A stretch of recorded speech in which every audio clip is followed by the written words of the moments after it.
In the old days, when the moon still watched over the villages like an elder who never sleeps, there was a small Igbo settlement called Umuocham. Mud houses rested on red earth. Palm trees whispered secrets to the wind, and at night silence sat heavily as if the land itself was listening. In one compound lived a family the villagers pitied but never truly understood. The man of the house was once a great chief, a man whose words ended arguments, a man whose footsteps commanded respect, but power attracts both honor and envy. One morning, he woke up blind, but before the sun set, his legs refused to move. Before the moon returned, his voice disappeared. He did not die. He remained lying on a raffia mat like a spirit trapped inside a living body. His wife became his caretaker. She washed him, fed him, turned his weak body every night, but she never looked into his eyes, because even in blindness, those eyes still asked a question she couldn't answer. They had 2 children. The boy Uche, innocent and soft-hearted, still laughing with the morning sun, and the girl Chizo, older, quiet and watchful. Chizo noticed things, the way her mother froze when all spread at night, the way she whispered prayers without sound. And slowly fear entered Chizo's heart. Years before the sickness, before the blindness, before the silence, the mother knelt deep inside the forbidden forest. Not the forest of hunters, but the forest where spirits answer before humans finish speaking. 7 women stood before her. Their feet did not touch the ground. Their eyes burned like fire in palm oil. They spoke as one. They told her the truth. Death was coming for your household, but there was a way out. One life for many. If she offered her husband, her children would leave. If she refused, death would drain from every pore in her compound.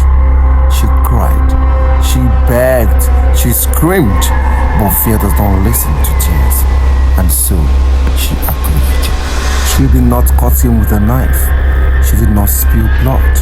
She gave his spirit away slowly, his sight, his strength, his voice, and when it was done, the great chief became a shell. That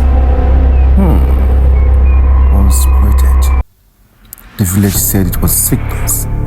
The elders blamed the enemies, but the wife knew it was sacrifice. One night, Chizo followed her mother. She saw her whisper to shadows. She saw symbols glowing in the air. She saw a hand scream with the voice of a human child. And knowledge entered her heart. Her father was not sick. He was offered.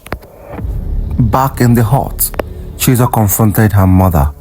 Her voice shook like leaves in the harmattan wind. She said she would tell the elders. She said she would expose everything. The mother looked at her daughter. In her eyes lived love. And something older. A woman who has crossed once will cross again. The lamp flickered. The wind howled. Ancient words filled the hut. Chizo screamed. Feathers exploded into the air.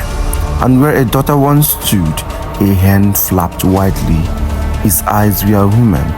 His cries was not. Indeed, Chizo's mother has turned her own daughter into a hen. From that night, the hen followed the mother everywhere. At night, it cried like a child, remembering pain. By day, it watched her like a judge, waiting for confession. When she grew unaware, the father weakened, and the mother aged quickly under the weight of her own secret. On a night, when thunder tore the sky open, the impossible happened. The blind man spoke one sentence, "Why, wife?" The earth shook. The spirits returned. The hen screamed. Jesus stood human again, thin, broken, ashen in the eyes. The death was not complete. Before dawn, the chief died, and with him died the last piece of the mother's soul. When the sun rose, the compound was empty. Only silence remained. Elders say that on quiet nights, you can still hear a hen crying like a shout near the compound. They say the forest remembers her name, and they warn mothers never bargain with darkness for love, because what it saves today will destroy tomorrow.